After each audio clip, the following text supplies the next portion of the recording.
Mesdames et messieurs, bonjour, bonjour à toutes et à tous. Bienvenue au salon Paysalia et en l'occurrence sur l'espace Agora où nous allons avoir le plaisir d'échanger avec lors de différentes tables rondes tout au long du salon, mais également aujourd'hui tout au long de cette journée. Je me présente, je suis Sylvain Saint-Jalm et j'ai le plaisir d'être avec vous pour échanger sur différents sujets. Aujourd'hui également il y aura la remise de prix et également à 15h45 je fais l'annonce justement en amont puisqu'il y aura la partie inaugurale justement pour ouvrir ce salon Paysalia édition 2023. Alors si vous êtes dans les environs de l'espace Agora, on vous invite à venir nous rejoindre, à vous asseoir, puisque nous allons aborder d'ici quelques instants le sujet de la première table ronde. Si vous nous suivez à distance, merci d'être avec nous. On va répondre à beaucoup de questions, à beaucoup de vos interrogations, en tout cas lors de ce salon. Cette première table ronde porte, si vous avez pris connaissance de ce programme, sur les villes de Turin et Lyon. Et en l'occurrence, on va aborder les notions d'espace vert en ville et les notions de paysage urbain. Comment les espaces verts publics et les paysages urbains sont-ils gérés dans ces deux belles cités? Alors vous le savez, si vous connaissez parfaitement les deux villes, il y a des similitudes entre ces deux cités. Elles sont la porte d'entrée de vallées alpines qui se rejoignent au sommet entre Susa et la Maurienne. Alors mon italien est un peu limité, hein, ça tiendra qu'à ça. Les deux villes sont aux extrémités d'une route commerciale faite de tunnels de croisement. Elles sont toutes les deux capitales d'une grande région, et ce depuis plusieurs siècles, et en l'occurrence au niveau culturel. Et surtout, elles partagent donc une morphologie identique, une colline, deux rivières et une confluence qui contribuent donc à définir un territoire qui est riche en parcs et en éléments naturels.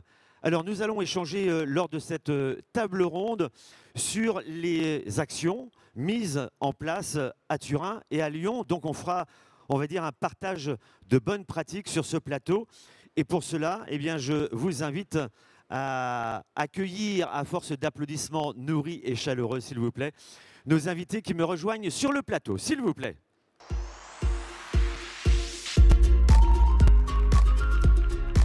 Je vous invite à venir et à vous installer.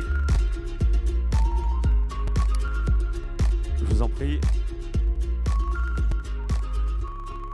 Voilà, et sachant que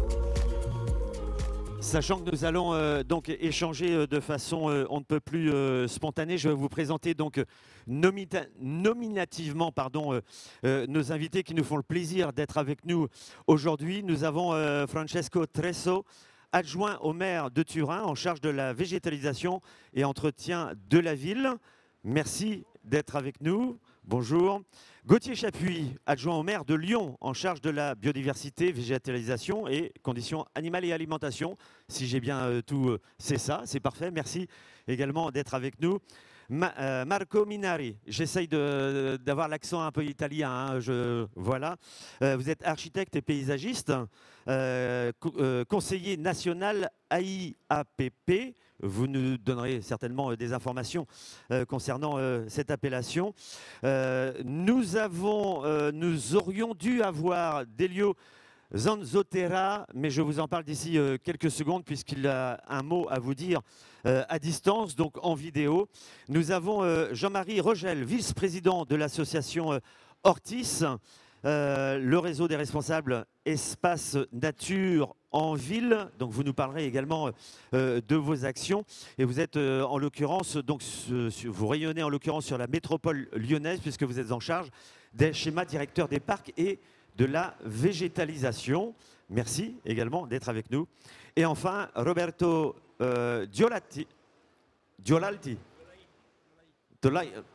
Voilà, mon italien est un peu limité. Je vais dire Roberto, hein, voilà. Vous êtes président de l'AID-TPG et vous allez nous expliquer également ce qu'est cette association, effectivement, sur le sujet qui nous concerne. Alors, je vous en parlais il y a quelques secondes, Delio Zanzotera, qui est secrétaire général CNA au Piemonte. C'est la Confédération nationale des artisans qui représente les moyennes et petites entreprises. Et donc, il va partager avec nous un message et on va le faire en introduction, si vous le voulez bien. Et ensuite, eh bien justement, on commencera par vous, Francesco, pour la ville de Turin. Mesdames, Messieurs, le mot de Monsieur Zanzotera. Bonjour à tous. Tout d'abord, je voudrais m'excuser de ne pas être parmi vous en raison d'un engagement prolongé à Rome. Cependant, je tenais à être le porte-parole de notre confédération lors de cet important workshop. Permettez-moi tout d'abord de remercier les organisateurs de la table ronde d'avoir donné à la Siena l'occasion d'apporter sa contribution au dialogue que nous menons sur l'importance cruciale des espaces verts pour nos villes.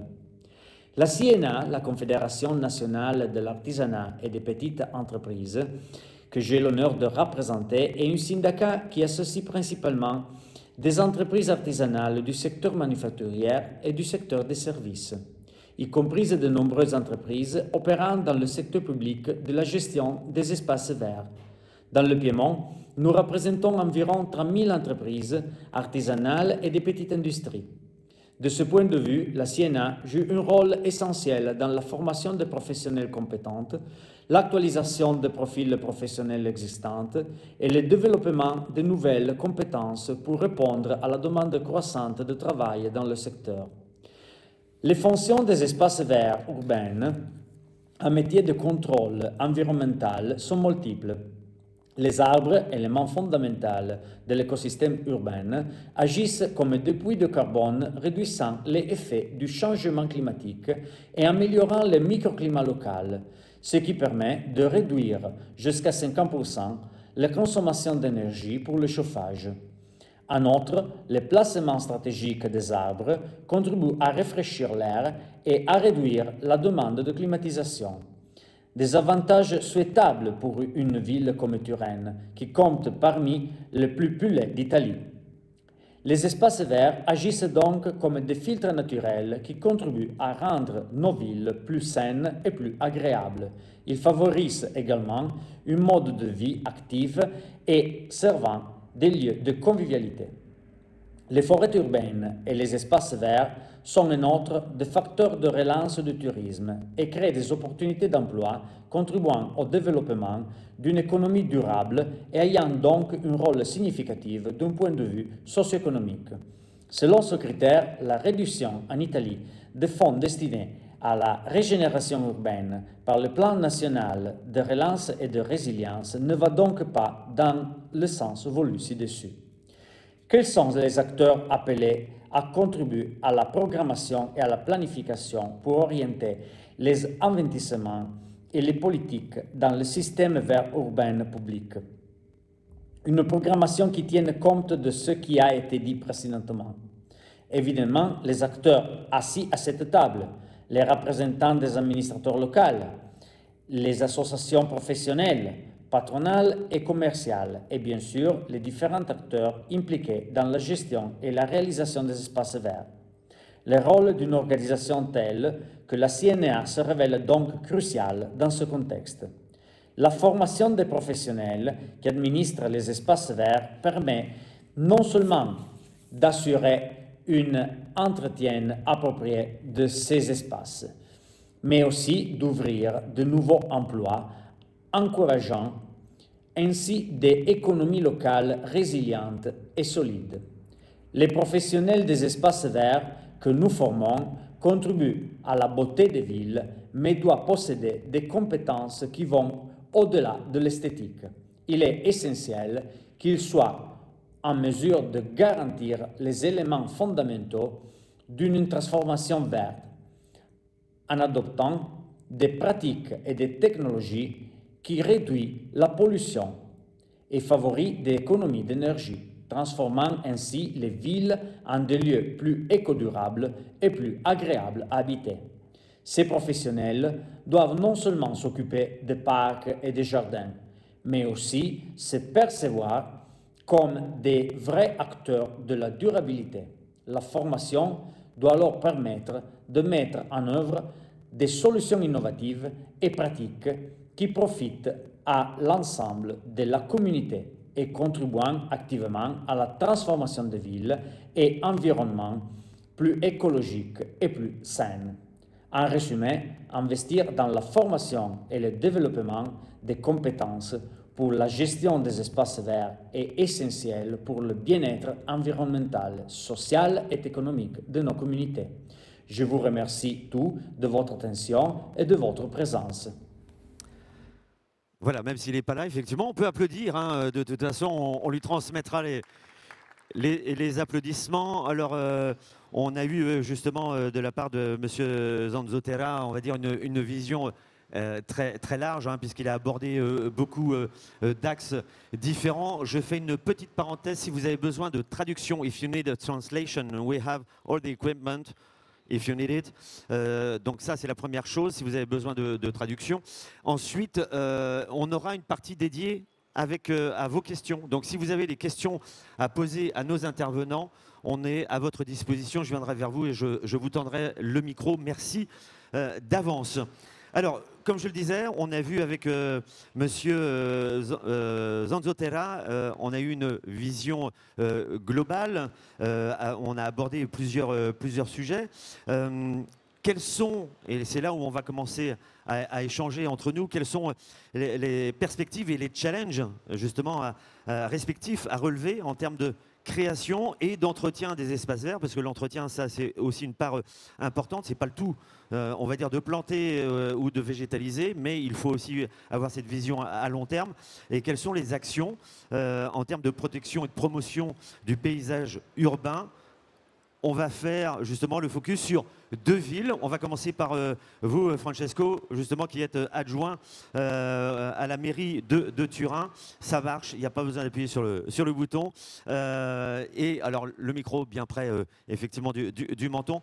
Quelles sont les actions, justement, que vous souhaitez évoquer, qui sont mises en place sur la ville de Turin, justement, sur ce sujet qui nous préoccupe tous?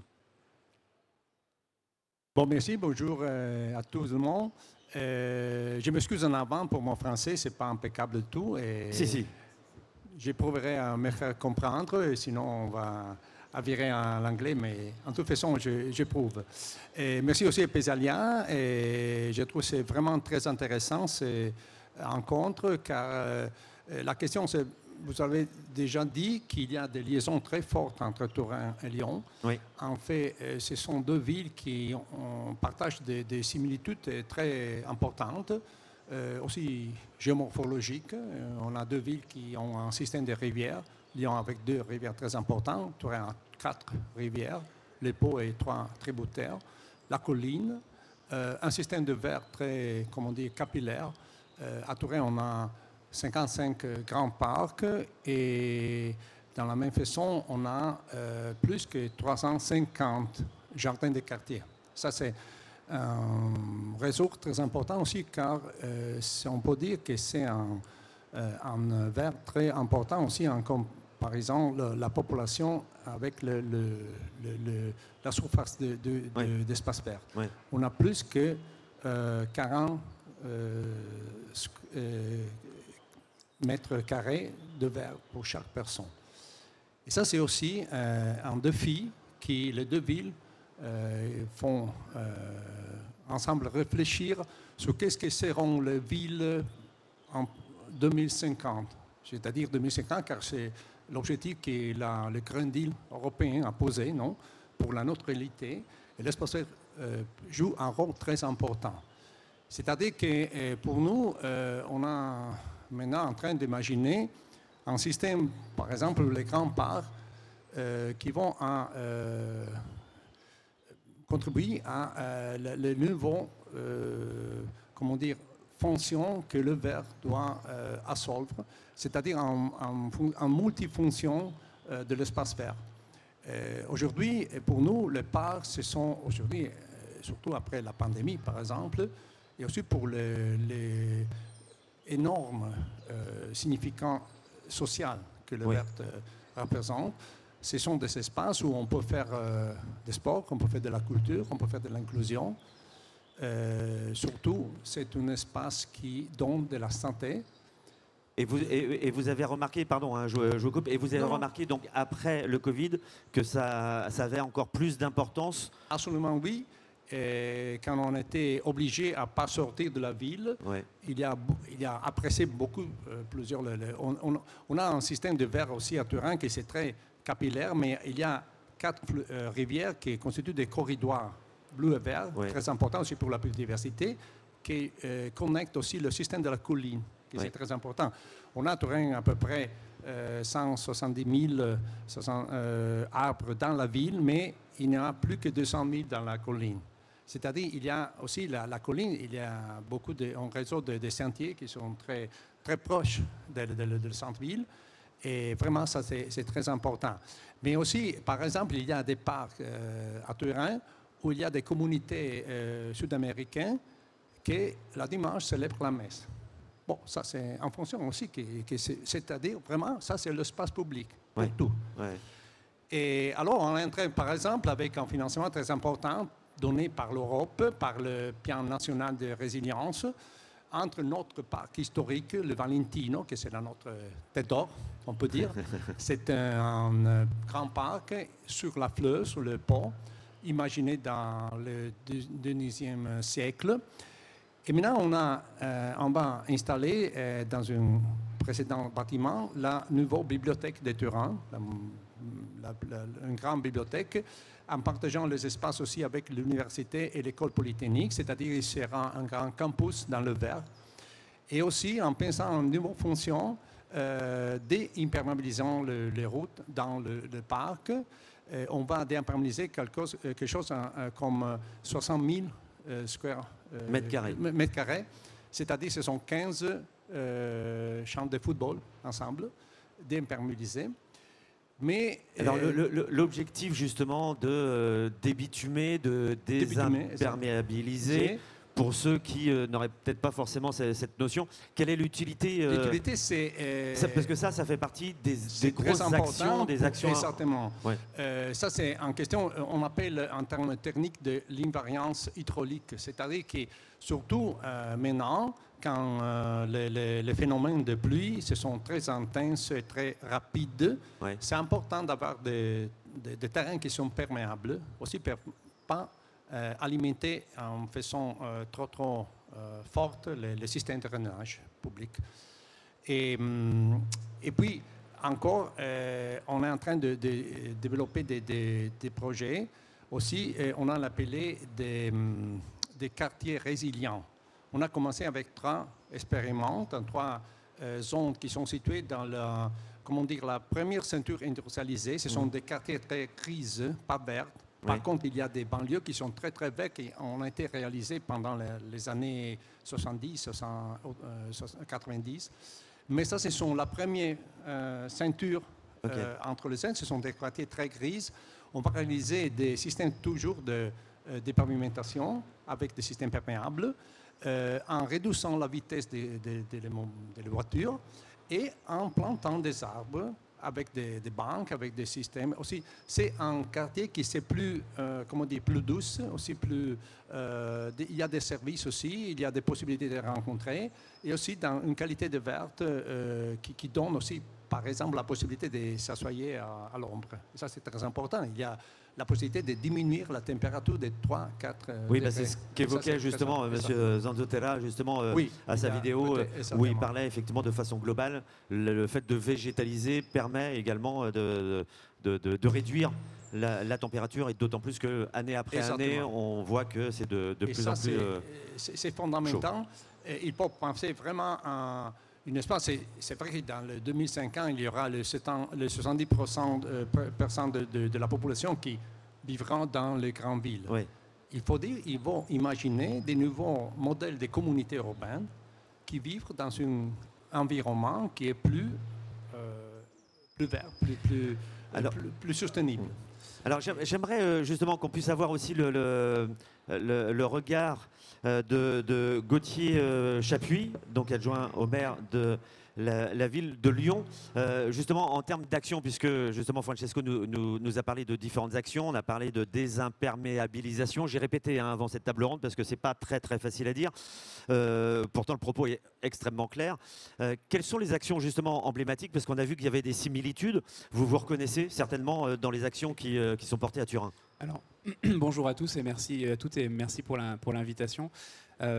C'est pas la première fois qu'on discute avec Turin. Et effectivement, même si on n'est pas du même pays, on parle, en tout cas pour cela, et puis là, il s'avère qu'on parle la même langue, mais en tout cas pour l'aménagement urbain et le penser végétal en ville, on parle concrètement parfaitement la même langue. Donc effectivement, il y a beaucoup de similitudes entre Turin et Lyon. Je ne vais pas les rappeler, le fleuve, les collines.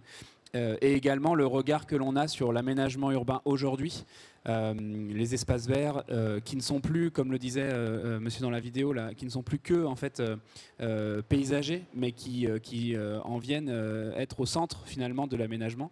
Et c'est pour beaucoup de facteurs. On a parlé de la santé, c'est évident. C'est l'OMS, l'Organisation mondiale de la santé, qui préconise entre 10 et 12 mètres carrés d'espace vert accessible par habitant et habitante. Alors à Lyon, on est un peu en dessous, on s'approche des 6 mètres carrés par habitant et par habitante. Et il s'avère que c'est très hétérogène en fait sur la ville. Si on regarde par quartier, par arrondissement, il y a des zones où on est bien en dessus. Et il y a des zones où on est vraiment en dessous. Et il s'avère que les zones où on est en dessous, souvent, en plus de ça, sont des quartiers qui sont plus populaires. Donc en plus de ça, au-delà de la question de santé publique, il y a une question de justice sociale, d'accès à ces espaces verts entre tous et toutes. Est-ce que l'infrastructure de ces quartiers aussi sont contraignants par rapport au fait de développer, on va dire, une végétalisation durable? Alors de toute façon, végétaliser en ville, c'est végétaliser sous contrainte parce qu'on est en milieu urbain. Donc au-delà de l'urbanisme, il se passe beaucoup de choses en réseau, en sous-sol. Nous, il s'avère qu'on est également classé au patrimoine mondial de l'UNESCO. Donc il y a aussi des contraintes patrimoniales de végétalisation, d'aménagement de l'espace public. Pour autant, c'est un enjeu au-delà de l'enjeu climatique. Et puis confère la COP qui se déroule en ce moment où on a eu l'annonce ce matin que finalement on n'arriverait pas à atteindre a priori les 1,5 degrés. Donc c'est un enjeu climatique, mais c'est aussi du coup un enjeu d'adaptation en fait. Oui.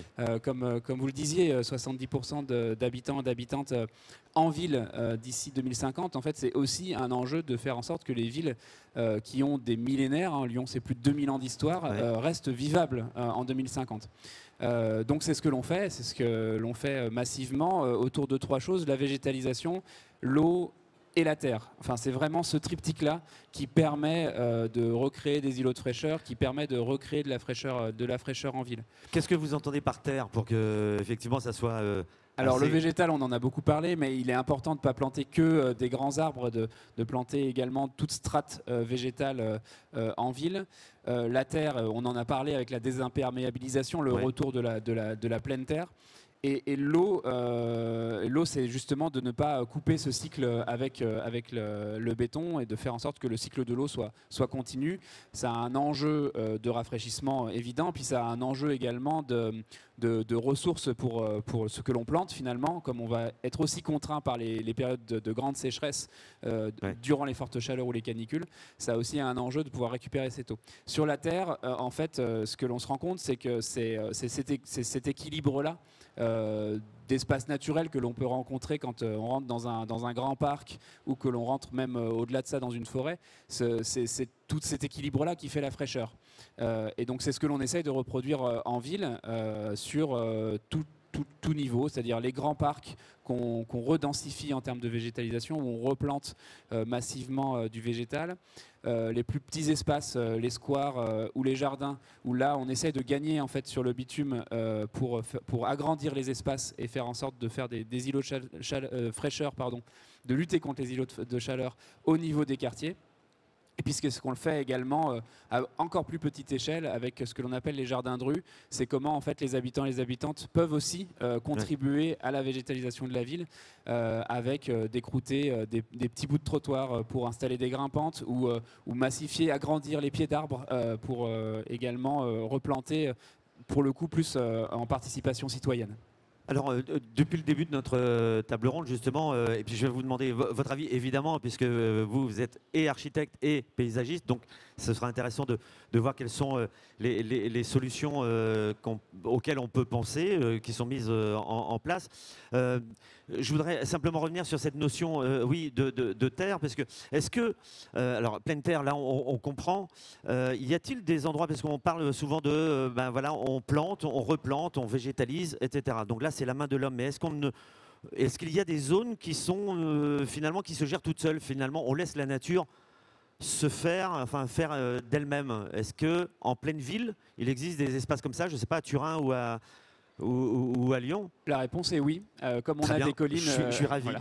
La réponse Comme on est a oui. des collines, il y a des zones qu'on appelle des balmes en fait, qui sont des zones forestières hein, que l'on entretient, mais par contre que l'on laisse vivre naturellement d'un point de vue végétal.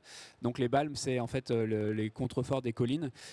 Et là, il y a un enjeu aussi géotechnique à ne pas trop y toucher. Oui. Dans un sens comme dans un autre d'ailleurs, parce que c'est des véritables éponges en fait. Et si on imperméabilise, ou désimperméabilise, pour le coup, il faut faire attention aussi, parce qu'on agit sur le cycle de l'eau qu'il y a, et cette roche-là peut se gorger d'eau ou enlever l'eau. Et du coup, comme on a bâti sur ces collines-là, voilà. Donc, et ces zones-là sont complètement naturelles et fonctionnent d'une manière autonome, j'allais dire. On les surveille, mais en tout cas, c'est des zones de biodiversité aussi assez magnifiques. Assez riche. Oui, oui, absolument. Marco Minari, justement, votre regard, vous, alors vous avez, j'allais dire, double casquette, hein, c'est à la fois architecte et paysagiste. Si vous voulez intervenir, oui, pardon, vous vouliez intervenir. Non, juste un petit complément sur les zones en gestion spontanée ou naturelle. Jean-Marie Rogel, Jean-Marie Rogel, pour ceux qui viennent. Donc moi je représente l'association Ortis, une association qui date de 1936, qui regroupe les gestionnaires d'espaces nature en ville. Je voulais juste rebondir sur les propos de Gauthier Chapuis sur les zones spontanées. Il n'y a pas que dans les balmes, il y a aussi dans certains parcs qu'on développe ce type d'espace justement dans une logique de pédagogie pour le public, que ce soit dans les parcs de la ville de Lyon ou les parcs métropolitains. Et ça fait partie aussi des déclinaisons de la gestion différenciée avec des espaces qui sont gérés de manière la plus naturelle possible, avec le moins d'intervention possible.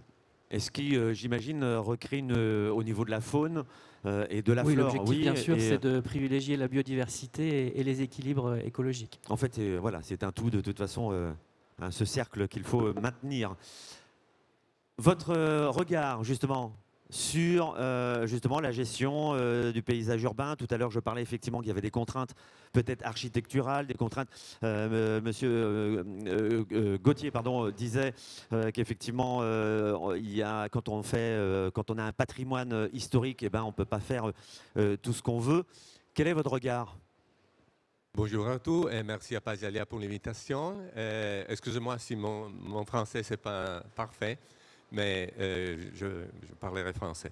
Je représente l'association italienne d'architecture de paysage, qui c'est l'équivalent de la Fédération française de paysagistes, qui représente les architectes de paysage et les paysagistes en Italie. Et c'est confédéré en Europe dans l'International Federation of Landscape Architects. Okay. Qui fait des projets de paysage, c'est devenu très important pour que tout le monde comprenne l'importance des espaces verts, des espaces communs dans la ville. Une ville sans espace vert, c'est une ville invivable. Comme on dit, l'importance du vert, c'est pour plusieurs de facteurs comme la santé publique. On a des études qui disent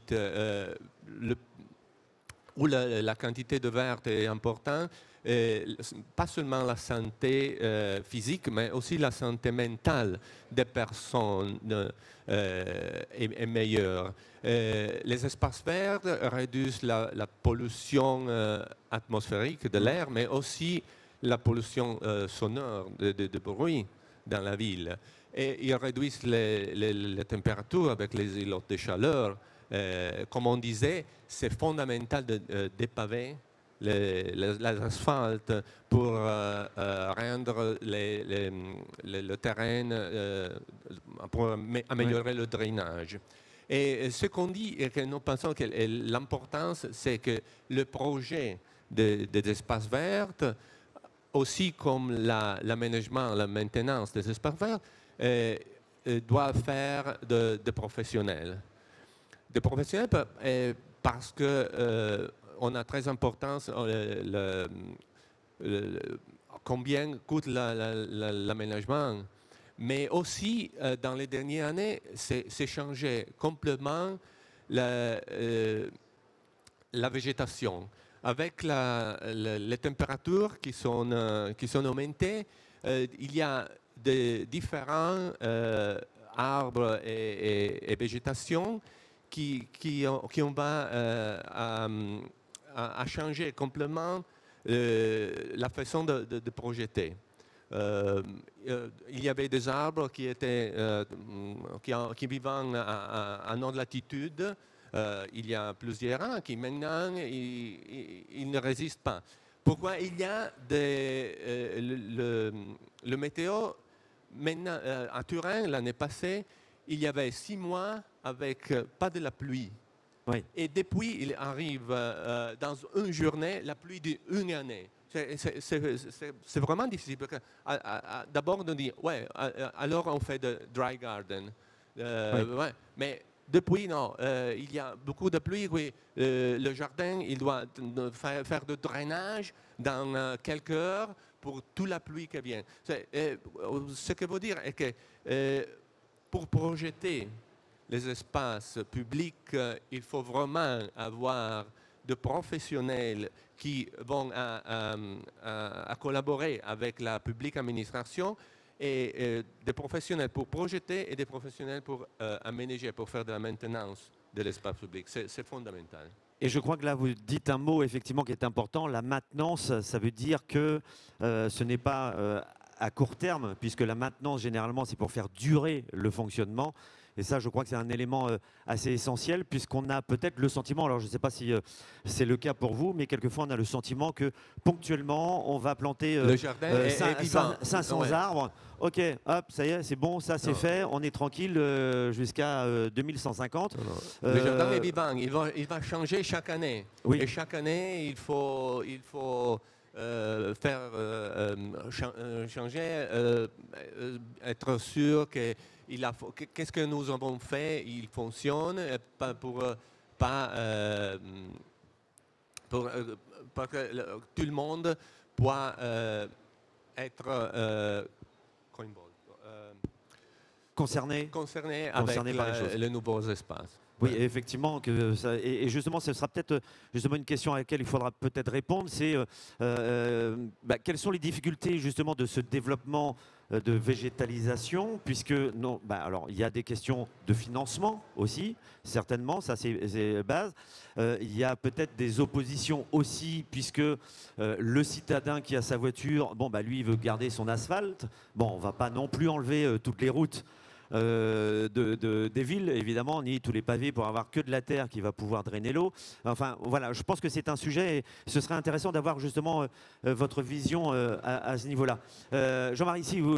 oui, je rebondis juste sur ce sujet du financement en tant que gestionnaire, parce qu'effectivement, c'est quelque chose... On passe déjà au financement, parce que c'est voilà, comme vous voulez. Je me permets de rebondir là-dessus, parce Absolument. qu'effectivement, tout le monde partage les enjeux de végétalisation de la ville pour la résilience, notamment au changement climatique. On trouve toujours beaucoup de financement en investissement, y compris au niveau national, avec des aides, des subventions d'État. Mais aujourd'hui, beaucoup de collectivités se retrouvent ou vont se retrouver à gérer d'énormes surfaces supplémentaires, sans forcément avoir les capacités. Ça dépend de la richesse de chaque collectivité. Et on se retrouve avec un sujet aussi qui se décline entre guillemets en inégalité socio-spatiale. Toutes les communes ne sont pas au même niveau face à ça. Certaines ont les moyens de gérer. Je pense que c'est le cas de Lyon notamment. Il n'y a pas de souci de ce point de vue-là. Par contre, à l'échelle de la métropole, par exemple, ou au niveau national, il y a des communes qui commencent vraiment à être en difficulté face à ces ambitions de végétalisation et qui n'ont pas forcément de solutions. Et là, on parle simplement de financement, ou est-ce qu'on parle aussi de compétences, c'est-à-dire du recrutement, puisque effectivement, je crois que la filière, alors, elle n'est pas la seule, mais rencontre peut-être des problèmes de recrutement. Oui, alors ça, c'est un autre sujet. Mais en même temps, c'est lié. Qui est lié aussi, mais oui, effectivement, il y a des difficultés pour recruter, pour motiver. Donc, au niveau de Hortis, au niveau national, on est présent dans un certain nombre d'instances et de groupes de travail, notamment avec le Centre national de la fonction publique territoriale, avec des établissements d'enseignement horticole, déjà pour questionner et faire évoluer les référentiels en termes de formation. On travaille beaucoup sur ces sujets-là. Et après, au-delà de ça, il y a plus les questions managériales ou les stratégies de recrutement au sein de chaque collectivité. Comment on vend les postes, comment on attire les jeunes et comment surtout on les fait rester et on capitalise sur leurs compétences. Et si je me permettais justement de rebondir dessus, c'est que pendant le salon Paysalia, justement, il y a des espaces qui sont spécialement dédiés au recrutement, à la formation, sensibilisation sur les métiers verts, on va dire, hein, en schématisant. On n'a pas encore entendu Roberto Giolaiti, je l'ai bien dit. Yeah. Alors, Roberto, lui, va s'exprimer effectivement un peu en anglais, en français, enfin comme vous voulez, hein, comme vous pouvez, en tout cas, ou italien. En tout cas, si vous avez besoin de traduction, hein, il y a tous les casques qu'il faut. On vous écoute. Italien. As you like. Alors, je sais, en cabine de son, on traduit aussi en italien. Non, seulement anglais. Alors, on me fait signe, et là, mes mains ont la parole, c'est italien, français. Non, anglais, français, français, anglais. Voilà, donc c'est voilà, pas le choix, anglais. Bonjour à tout le monde. I speak in English. Yes. Because my French is not bad. It's 0. Okay. Okay. Thank you to Paysalia, to Sylvain for this invitation. So I am the president of Italian Public Garden. It's like the Hortis Association in France. And I listened a lot of good word, of good practice from Turin and from Lyon. But I want to speak about the correct management of the tree in the city. Yeah. Because you speak about renovation of tree, you speak about forestation of our city. But we have a line guide for this type of practice. And in Italian, our association wrote a line guide that have four stones: knowledge, monitoring, management, and the really difficult stone is renewal of urban trees. Because difficult, because the people are not happy when you renew trees in our city. But it's not possible to maintain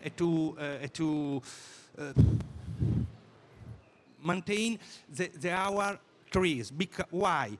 Because we must do a landscape evaluation. Yeah. We have a lot of trees that that stay in our garden, in our road. It's not a good tree. It's like a wood. Not safe. It's not safe, and it's like a wood. And they don't have ecological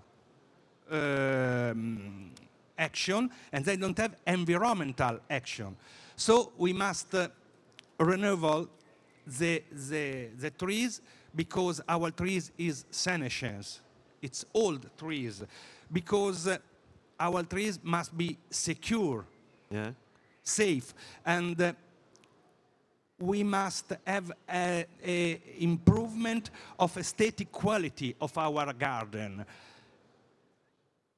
And the best, the principal motivation is climate change. Yeah. For sure. He said that a lot of tree typical of our region is not good now, and we must renew this tree. And we speak about the citizen, we speak about association, we can explain why we must do this agronomic action.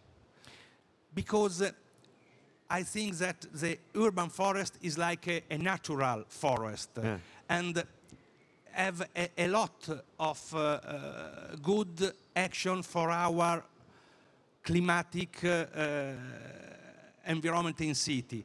So we must we must have dare and do the progressive renewal of our trees in the city. Do you mean that about the new trees you would like to have to resist about the climate changes? Do you mean that the trees are from the south, or do you mean a transgenic? No. Something different, so No. to No. resist to the the new climate of our city. In Bologna now there are a lot of trees from south of Italy. Yeah. It's not normal. No. It's not normal. It's not necessary to use transgenic plant. We must use a plant of different zone of our country. Okay, I understand. But what about the animals? So there are animals from the south, but they don't live on the north of Italia. No. So that means the animals go to the north. Yes. Also. Yes. In Bologna now we have a gecko. Yes. Gecko. It's a new presence in our town, and we have parrots. A lot of parrots in our town. But the climate of Bologna during the winter, it was snowing, it was rainy, it was really, really cold. But now it's not true. And we have a transmigration of the, not only of the plant, but also the animals. Et là, effectivement, le poisson también. Oui. Nous avons dans la mer Méditerranée aussi les poissons qui n'avaient pas vu. Ouais, c'est vraiment changé tout pour les animaux et pour les plantes. Et effectivement, oui, on voit de toute façon au niveau planétaire. Là, on parle effectivement de la région italienne, la Méditerranée. Et aussi le climat s'est vraiment changé dans les dernières années. Il y a des ouragans dans l'Europe qui, dans le passé, il n'y avait pas. Absolument, absolument. Et Dieu sait si le GIEC, en l'occurrence, fait beaucoup de retours et fait le focus justement sur ces changements drastiques. On vous écoute, Jean-Marie, puisque vous voulez rebondir. Juste, on s'attaque à un sujet un petit peu complexe là, Oui, sur le végétal absolument. local. C'est au cœur aussi des conférences et des sujets du salon. Oui. C'est un sujet complexe parce qu'on le voit effectivement, il n'y a pas que le végétal qui s'adapte et les espèces animales aussi montent. Il y a quand même des enjeux très forts à utiliser le végétal local. En France, c'est quelque chose qui est porté par Ortis notamment, mais toute la filière. Hein. Maintenant, c'est un discours qui est porté par tout le monde. Après, la question, c'est où est-ce qu'on met le curseur, effectivement. Oui. Est-ce qu'on en met partout? Est-ce qu'on met que du végétal local avec des difficultés qu'on a pu constater? C'est-à-dire que certains végétaux locaux ont du mal à s'adapter au changement climatique. Donc là, l'idée, c'est vraiment de discuter, et c'est ce qu'on fait avec Ortis au sein de la filière, avec tous les partenaires, les concepteurs, les aménageurs, les producteurs, sur ne pas mettre tous les œufs dans le même panier, travailler sur le végétal local, mais diversifier les essences aussi et profiter aussi de caractéristiques d'essences exotiques qui peuvent être adaptées et être un facteur de résilience pour les villes. Et puis sur les difficultés qu'on évoquait de gestion du patrimoine arboré, c'est vrai qu'on est sur un héritage de patrimoine qui peut être assez ancien et qui a subi beaucoup de pratiques et de mauvaises pratiques en milieu urbain. Donc aujourd'hui, on a des ambitions de planter d'un côté, mais on a aussi un dépérissement qui est très important au niveau du patrimoine qu'on a, avec tout cet héritage historique. Et je voulais simplement signaler qu'avec Planter Cité, il y a un groupe de travail sur le sujet qui démarre avec une recherche au niveau national, Alors, la clé d'entrée, c'est évidemment le dépérissement qui est lié au changement climatique, mais en fait, en analysant un petit peu dans le détail toutes les causes de dépérissement des arbres, on se rend compte aussi que tout simplement appliquer les bonnes pratiques à la plantation et en gestion, ça permettrait déjà d'éviter beaucoup de dépérissement. Et je voyais justement Gauthier Chapuis acquiescer. Alors, et vous, Francesco, justement, prendre le micro. On vous écoute. Non, mais je m'inscris dans ce que vient de dire Jean-Marie Rogel sur en fait, la manière maintenant d'adapter les plantations de manière agile en fait, et de pas, comme vous disiez, mettre tous nos œufs dans le même panier. C'est-à-dire qu'il faut pas non plus préfigurer du climat qui va venir, il faut travailler sur ces essences locales. Là, on a besoin aussi des professionnels qui retravaillent, qui repensent le monde de la pépinière finalement, sur comment on va replanter en ville. On parlait des zones qui sont dans nos parcs. C'est vrai que maintenant, en fait, on laisse la régénération naturelle se faire de plus en plus, en fait, pour après avoir des arbres ou du végétal que l'on va pouvoir reprendre dans le parc et qui auront une plus grande résilience. À Lyon, on a l'immense chance d'avoir toute la palette de métiers également, du jardin botanique qui est au cœur du parc de la Tête d'Or, au centre horticole qui se trouve dans l'Ain où on a 20 hectares où on peut refaire pousser en régie en fait, des plants, jusqu'aux élagueurs, aux élagueuses, aux jardiniers et jardinières. Donc c'est aussi une chance que l'on a, mais on doit être accompagné des professionnels pour ce changement de pratique. Cette vision nouvelle finalement de planter en ville avec toutes ces contraintes-là qu'on expliquait en début. Sur les chiffres, je rejoins également ce qui a été dit sur l'investissement et la gestion. C'est vrai que l'administration gère ces deux budgets-là de manière un peu parallèle et parfois en silo. En termes d'investissement, nous, c'est le deuxième budget de la ville, la végétalisation au plan pluriannuel d'investissement. Voilà. Donc c'est là où on a mis beaucoup d'argent. Mais c'est vrai que ça doit s'accompagner, parce que ça crée des nouveaux espaces, ça doit s'accompagner de gestion. On parlait de ces nouveaux espaces qui effectivement sont gérés d'une manière différente, qui demandent peut-être moins de gestion aujourd'hui, mais quand même, si on crée de nouveaux hectares, il va bien falloir les entretenir. Et là aussi, c'est un enjeu. Alors moi, ce que je défends auprès de l'adjointe à la finance, c'est de lui dire qu'en fait, à chaque fois qu'on crée des espaces verts, c'est comme si on créait des écoles, c'est comme si on créait du service public finalement. Et que du coup, ça s'accompagne mécaniquement de nouveaux ressources humaines, mais aussi de nouveaux budgets en fonctionnement, et c'est ce que l'on obtient bien naturellement parce que c'est un enjeu de santé publique, comme on l'a dit, de lutte contre le réchauffement climatique, de co-bénéfices énorme sur la biodiversité. On parle souvent du climat, mais peu finalement de l'effondrement de la biodiversité qui est l'autre enjeu. Donc voilà, c'est tout ça aussi qu'on met en œuvre. Et je remercie du coup effectivement Paysalia de nous donner un peu le micro là-dessus. Venez travailler dans nos collectivités. On est en manque aujourd'hui de ressources humaines à tout niveau d'ailleurs, de jardiniers jusqu'au cadre paysagiste, etc. Donc on a un besoin fort, et j'imagine que c'est de la même chose de l'autre côté des Alpes, de personnes qui s'engagent dans les collectivités pour penser la ville et transformer la ville.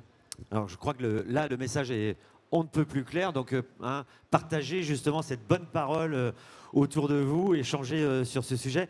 Et pour le coup, justement, vous avez parlé du financement, puisque c'était une de mes questions qui était assez intéressante, je pense. En tout cas, c'est un sujet qu'il faut aborder. Par rapport à vous, par rapport à la ville de Turin. Je suis absolument d'accord. Et je réfléchis aussi qu'est-ce qu'on partage avec Lyon aussi, c'est la latitude. C'est-à-dire aussi, nous sommes en proximité des montagnes, des vallées alpines. On a des situations climatiques qui sont comparables. Ça, c'est intéressant aussi. Oui. Et en plus, en termes très pragmatiques aussi, c'est en question de balance. Imaginez qu'à Turin, nous sommes maintenant 850 000. On a été 1 200 000 à la fin de l'année 70. C'est-à-dire qu'il y a 400 000 personnes, citoyens, qui paient en moins de taxes.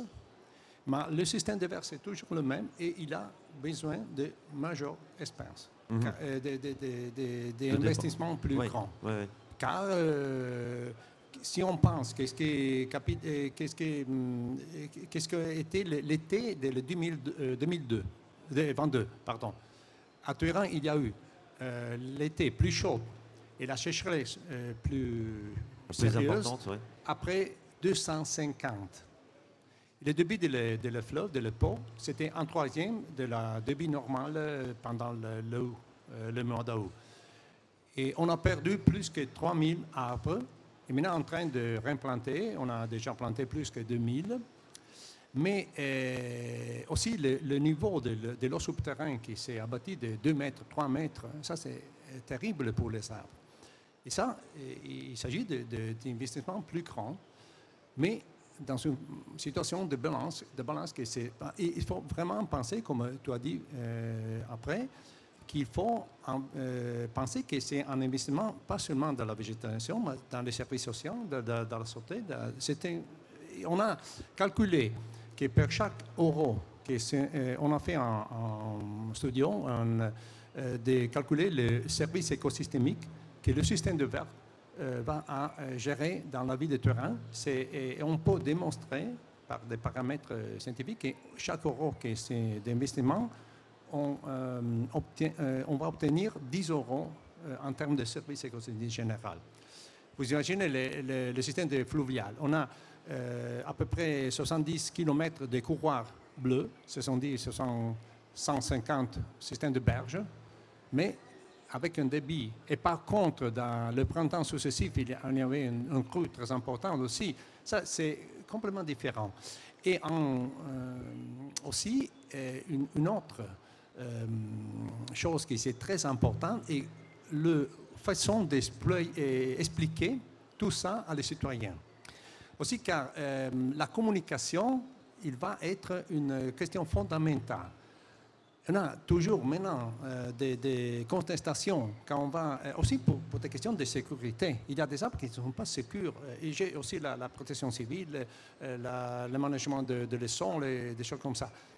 Mais il y a des situations qui sont vraiment dangereuses et il faut être très sérieux aussi sur la question de la stabilité des arbres. Ouais. Mais on va avoir des contestations des citoyens. Alors, une des façons, c'est d'avoir un système de communication plus important, aussi des engagements des citoyens, surtout. On a justement, est-ce que l'engagement des citoyens, est-ce que ce n'est pas une question, on va dire, d'éducation Pas seulement. Pas seulement de communiquer, mais d'engager vraiment. On a commencé, par exemple, avec un groupe de volontaires, de personnes qui s'occupent de gérer des jardins publics. On a maintenant plus que 2200 volontaires qu'on a appelé ces associations Touraine Espace Public. Et c'est intéressant que c'est multigénérationnel. C'est juste. Générationnel, il y a surtout des personnes qui sont en retraite, mais aussi il y a des jeunes. Et aussi multiculturel. Il y a personnes, des étrangers qui travaillent ensemble avec les Italiens, peut-être les Français, je ne sais pas. Et on s'occupe de la gestion de l'espace public vert. Ça, c'est très intéressant aussi. Quand là, c'est du volontariat. Du volontariat, nous donnons l'assurance d'équipement, mais seulement c'est du travail volontaire. Est-ce que ça existe justement sur la ville de Lyon aussi? Gardez le micro, hein, Francesco, vous pouvez garder le micro. Alors là-dessus, Turin est précurseuse. Parce que c'est intéressant parce que du coup, par contre, quand je parlais d'éducation, c'est une sensibilisation. Est-ce que on va dire toute cette politique allant vers le vert n'est pas perçue peut-être pour une majorité comme étant une contrainte et non pas comme étant un plaisir à venir, en tout cas quelque chose de vital. Deux choses. Sur ça, sur la participation citoyenne, nous on s'inscrit là-dedans puisqu'on a passé une délibération en mai dernier sur l'ouverture en fait plus large de la participation citoyenne, alors dans la plantation mais aussi maintenant dans la gestion. En fait, ce que l'on a fait, c'est qu'on a repris les conventions qui existent dans les bibliothèques municipales de Lyon où les gens bénévolement peuvent venir trier des livres, etc. On a repris ça et on l'a adapté aux espaces verts. Donc maintenant, les gens peuvent en collectif ou en association venir aider et puis participer à l'entretien des espaces verts, à la gestion des espaces verts, au tri de l'herbier que l'on a au jardin botanique, enfin voilà tout ça. Donc ça c'est effectivement nouveau. Il y a toute la démarche aussi de participation citoyenne, ce que je disais sur les jardins de rue, où là on peut en fait déposer un dossier, puis on vient d'écrouter un petit bout et puis après c'est les gens en fait qui entretiennent. Donc ça, c'est pour la participation. J'ai ça dans mon quartier. Moi, je suis sur Paris. Effectivement, il y a les carrés autour des arbres. J'espère que où je vois des fleurs et tout, enfin, etc. Et c'est finalement des habitants ou la concierge ou je ne sais quoi. Ou ça pourrait être moi-même, mais moi, il y a une grille ronde sur le dessus. Alors, ils n'ont pas encore... voilà. Bon, mais bon, ça, c'est mon histoire personnelle. Tout le monde s'en fiche. Hein, vous et avez par raison. contre, ce que vous disiez sur l'acceptation de végétaliser davantage, en fait, il n'y a pas une réunion publique, il n'y a pas une concertation publique où je me rends, où la première des priorités, c'est on veut plus d'arbres. Vraiment, c'est systématique. Alors après, effectivement, vient la question des conflits d'usage et de où on plante par rapport à l'espace disponible en ville qui est contraint. Et là, en fait, il faut être tout à fait transparent. C'est si vous voulez plus d'arbres, où est-ce qu'on les plante? Et en fait, naturellement, après, le dialogue se fait et on va naturellement vers un équilibre de la chaussée, etc., qui est aujourd'hui largement utilisé par la voiture en ville. Donc, il y a un rééquilibrage qui se fait et en fait, naturellement, si c'est pour planter des arbres, généralement, il n'y a pas de problématique principale. Vous vouliez... non, oui vous vouliez réagir? Non? Vous vouliez... Oui, comme on dit Francesco, à Turin, il y a beaucoup de personnes qui s'engagent comme volontaires. Pas seulement pour l'entretien des espaces verts, mais après les Olympiques de 2006, les Olympiques invernales de Turin 2006, il y a un fort mouvement de volontaires qui font beaucoup de travail pour la ville et pour l'espace public.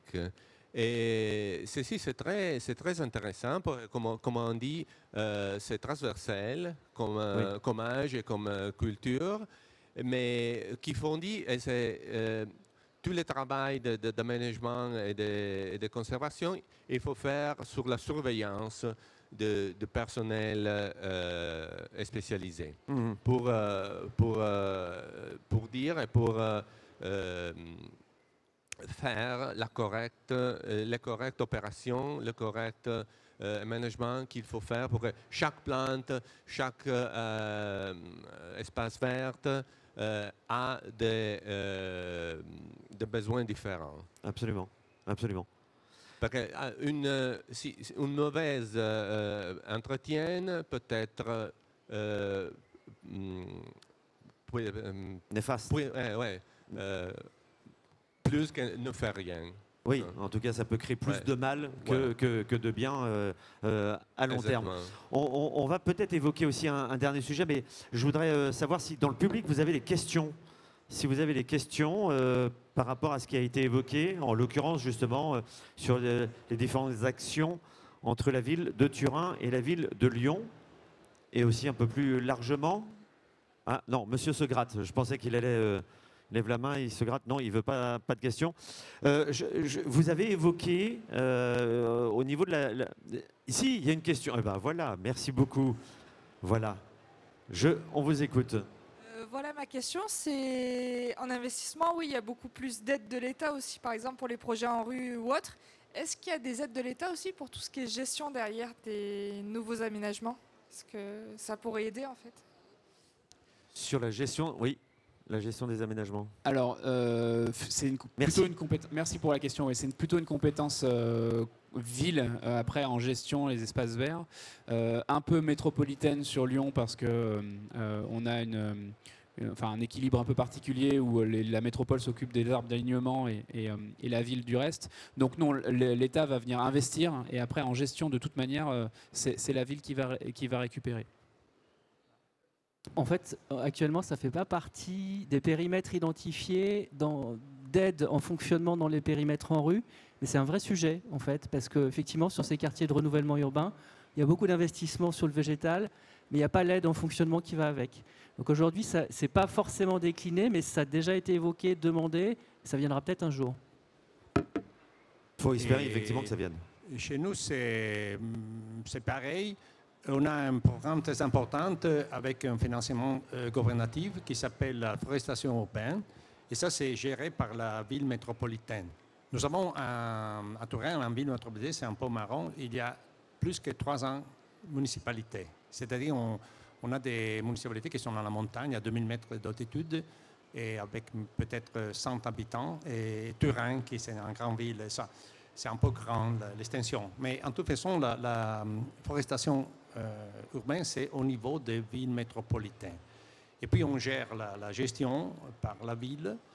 Et une question qui est très importante et qu'on a débattu aussi entre Lyon, on a eu il y a 2 semaines, j'ai organisé un débat à Turin entre Milan, Turin et Lyon.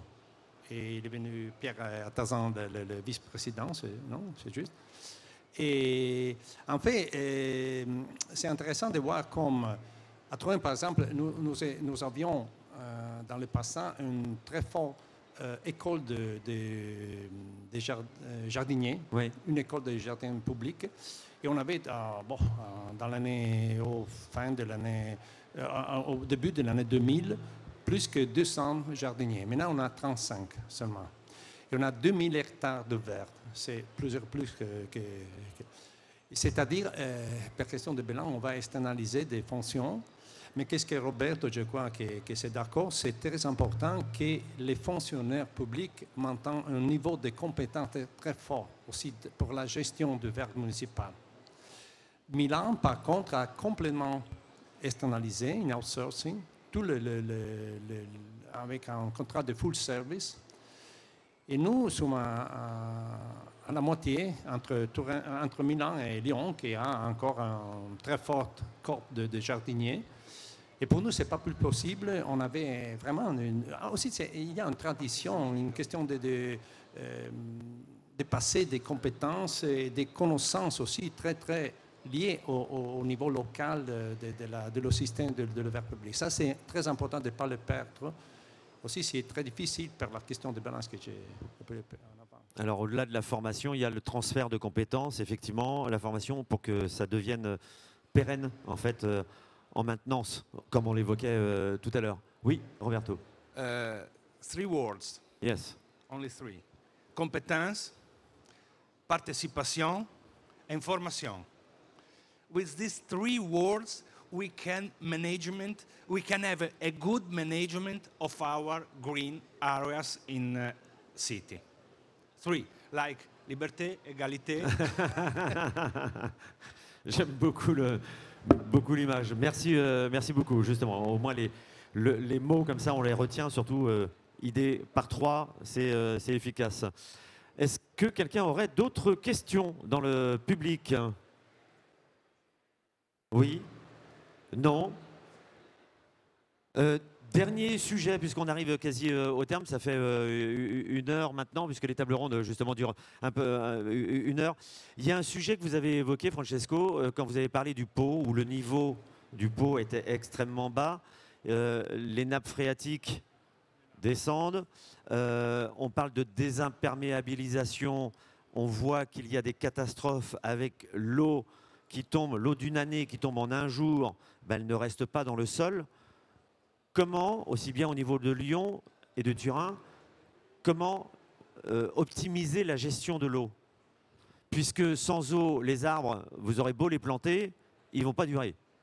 Enfin, je schématise et je vulgarise exprès le propos. Hein. Bon, ça c'est une question très importante et c'est difficile d'expliquer en 2 mots. Oui, mais j'imagine que vous avez des actions où vous pensez justement à des actions. Juste comme Roberto, en 3 mots. Non, en 3 mots. Alors, quand nous sommes aussi en ville qui est très près de la montagne, je crois qu'il y a aussi un système régional, par exemple des réseaux de petits réservoirs, qui c'est très important. Je suis un ingénieur hydraulique et je suis un peu de part. Parfait. Parfait. Mais vraiment, c'est important aussi d'avoir un système au niveau territorial que c'est très important. Et puis, il faut absolument penser qu'il faut, en chaque intervention, en chaque projet, penser pas seulement au niveau de verre, mais au niveau d'un cycle, un cercle. Et ça, c'est vraiment important en termes d'avoir qu'est-ce que s'appelle le life cycle assessment en anglais, c'est-à-dire il faut que chaque intervention, aussi un événement par exemple, en commençant de partir de l'eau qu'on va distribuer, et c'est différent si on a la possibilité de Bien sûr, on a par exemple maintenant en Turin, on part avec une cours d'école internationale sur le réusage de l'eau. Oui. Ça, c'est très important pour l'agriculture, que c'est la majorité de l'eau publique, c'est les 60-70% dans la région de Turin, c'est l'agriculture, ça c'est important. Mais aussi, il faut penser à une ville, comment dire, en pensant à la ville de 2050, qui est vraiment capable de... par exemple, à Turin, il y a une dotation pour chaque personne qui s'est évaluée par le système qui gère l'eau publique de 220 litres par personne un jour. C'est fou. En Allemagne, c'est à peu près 100 litres. Oui. Et ce sont pas seuls, hein, ce sont personnes qui... Mais c'est une question vraiment de mentalité. Eh ben, tout à l'heure, je parlais d'éducation. Quand je disais éducation, c'est la sensibilisation et c'est prendre conscience justement des effets d'utilisation à outrance. Et il faut commencer avec l'éducation dans l'école. Oui. Avec l'école, on va pénétrer les familles et tout le monde. Bien sûr. Et c'est vraiment important. C'est ce qui s'est fait avec le tri, les déchets. Effectivement, c'est rentré dans les mœurs, mais ça n'a pas été fait du jour au lendemain. Et effectivement, c'est un travail. Il faut toujours considérer aussi les coûts énergiques de l'eau qui arrive dans notre appartement. C'est pas seulement de l'eau, c'est tout qu'est-ce qu'il y a derrière. Exactement. Marco.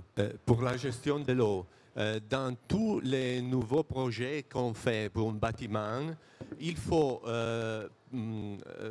projeter un réservoir pour l'eau, parce qu'on ne peut pas jeter l'eau directement dans le réseau d'eau publique.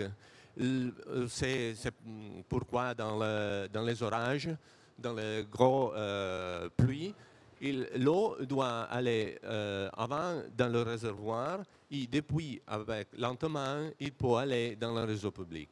C'est pourquoi tout le réseau a été projeté il y a beaucoup d'années. Oui. Et maintenant, c'est changé beaucoup. C'est pourquoi chaque nouveau projet, il doit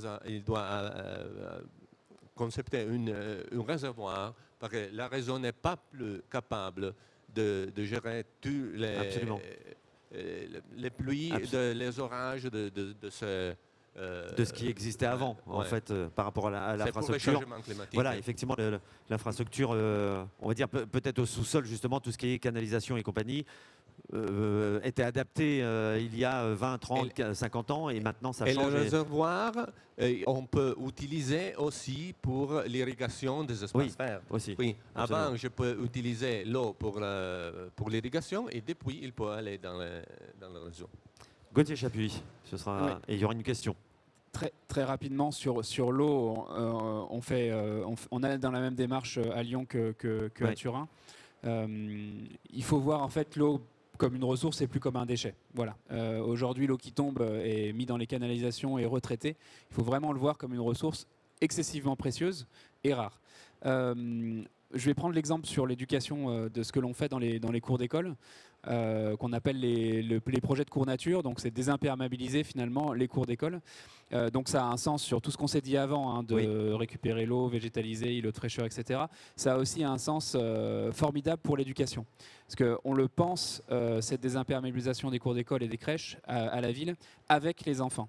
Et en fait, la conception, la réflexion et la co-construction avec les enfants fait partie intégrante du projet. Et il faut leur faire confiance parce qu'en fait, ils ont souvent tout compris. Et on était là dans une école où on a planté, où on a désimperméabilisé cet été, qui a été concerté l'automne dernier, et où en fait les enfants nous disent, quand on leur parlait de l'eau justement, ils nous disaient mais nous l'eau elle tombe et ça fait des flaques. Et on voudrait que l'eau s'infiltre. Donc naturellement en fait, ils ont tout compris. Et il faut s'appuyer sur ça. Et c'est à vrai dire à ce moment-là que tout se fait. Et un enfant qui a tout compris, en plus de ça, va être prescripteur auprès des adultes d'une manière bien plus forte que toutes les campagnes de publicité qu'on pourrait avoir. Il suffit de faire comprendre à un enfant que, je sais pas, une tomate, ça pousse en été et pas en hiver, et vous avez le meilleur VRP de la saisonnalité du monde, en fait. Et ben c'est pareil avec le cycle de l'eau, c'est pareil avec la végétalisation, c'est pareil avec les déchets. Voilà, et donc c'est là que tout se passe. C'est pour ça que j'appuie sur ces projets de cours nature-là, parce que finalement, c'est un vecteur d'éducation après qui est absolument formidable. Absolument, et là vous avez totalement raison. Et je voyais madame réagir justement. Ce sont vos enfants qui réagissent comme ça aussi, non? On vous écoute, bonjour. Bonjour, merci pour vos interventions. J'avais juste une question par rapport aux eaux de station d'épuration, si vous aviez déjà réutilisé ces eaux pour faire de l'arrosage, parce que bon, nous, je viens de la région sud, et les eaux de pluie, pour les récupérer, on n'en a pas eu pendant, comme vous aviez dit tout à l'heure, pendant 6-8 mois. Donc forcément, on n'a pas pu réutiliser ça. On est quand même fourni en canaux, donc on a pu capter de l'eau dans les canaux. Mais c'est vrai que j'avais entendu parler de récupération d'eau des stations d'épuration. Je ne sais pas si vous l'aviez déjà testé, si c'était d'actualité ou si... Voilà. Alors, je vais répondre sur ce sujet-là Oui, parce que c'est une question Merci. centrale, effectivement, sur la ressource d'eau, notamment en période de restriction d'arrosage. Il y a un nouveau texte de loi qui vient de sortir là-dessus. Alors, je sais que pour les eaux pluviales, c'est un peu plus facile. Pour les autres stations d'épuration, à ma connaissance, ça devient très compliqué de pouvoir les utiliser sur les espaces verts puisqu'il faut démontrer la qualité sanitaire de l'eau. Donc, il y a une vraie difficulté, en tout cas, à mobiliser cette ressource-là. L'autre question par rapport à l'infiltration ou à la ville perméable, je trouvais intéressant l'exemple de la ville de Turin, puisque à la métropole de Lyon, on est sur une logique de désimperméabilisation de 400 hectares jusqu'à la fin du mandat, mais plutôt d'infiltration à la parcelle, ce qui permet déjà de valoriser l'eau qui arrive. Par contre, la notion de stockage à la parcelle, aujourd'hui, ce n'est pas quelque chose d'imposé à la ville de Lyon, et c'est la difficulté à laquelle doivent faire face les services gestionnaires, surtout dans les grandes villes, c'est quelle capacité de stockage d'eau pluviale on peut avoir. Parce que le faire à l'échelle des besoins d'un service espace vert d'une grande ville, ça nécessite des infrastructures et des investissements qui sont énormes et qui sont même parfois pas compatibles avec l'espace disponible. Donc le fait de le décentraliser et de le faire à la parcelle, c'est peut-être effectivement une solution pour avoir du stockage d'eau et répondre à ces irrégularités climatiques. Pardon. On le fait un petit peu. Hein. On commence à le faire sous les cours nature, notamment sur les dernières. Là, on a mis des cuves et on récupère maintenant l'eau des toitures. Mais c'est vrai que c'est une réflexion qu'il faut pousser, d'autant plus qu'il va falloir beaucoup d'eau pour arroser tous ces espaces-là et en période de restriction. Francesco, on a commencé avec vous, on finit avec vous, justement, puisqu'on arrive au terme. C'est une question très intéressante. Oui, absolument. Je dis deux choses. La première, c'est qu'on a un système à terrain très important des hortes urbains, c'est-à-dire pour la production de végétables. Oui. Et ce n'est pas seulement pour la production, mais c'est très important pour la socialité, pour des inclusions, des choses comme ça. Et on a pensé, par exemple, d'utiliser par l'arrosage de l'eau, mais c'est toujours aussi des puits, mais c'est toujours en question de qualité. Et aussi pour le terrain, maintenant en train d'écrire un règlement qui va analyser la question du terrain, la qualité de l'eau et sur ça. Mais c'est très important aussi, comme il a dit Marco en avant, que aussi le système des petits réservoirs de chaque bâtiment, c'est utilisé aussi pour le jardin de chaque bâtiment. Une deuxième chose, c'est plus, comment dire, symbolique. On a un système de fontaines publiques à Turin, c'est comme le Petit Lyon dans le système de Lyon. Nous avons des torrents. On a plus que 600 de ces torrents. Et on a commencé à installer des réservoirs pour réutiliser l'eau. On ne va pas perdue, c'est de l'eau qui revient à la nappe. Mais toujours, c'est de l'eau qui, en fait, c'est de qualité, c'est eau potable. Et on va systemer des petits réservoirs pour les orages des jardins publics. J'ai proposé aussi de faire en charge d'installer un taureau à Lyon et un Lyon à Turin. Ça, on va marquer un pas de sang, mais pacte, pas de l'eau. Voilà, pas de l'eau. Un pacte de l'eau. Bah écoutez, on va finir justement sur cette belle image, justement, le pacte. En tout cas, vous avez vu, au-delà des similitudes géographiques, historiques, etc., eh bien, il y a des similitudes d'action sur la ville de Lyon et sur la ville de Turin. En tout cas, on sent effectivement l'étroite collaboration. Et peut-être qu'on va lancer les invitations dès maintenant pour le Lion et le Taureau. Justement, quand on va switcher, on fera un événement, une cérémonie pour ça. Voilà, avec grand plaisir. Mesdames, Messieurs, merci d'avoir participé à cette table ronde. Je vous invite à applaudir. Oui, effectivement, nos invités. Merci beaucoup, messieurs. Merci infiniment.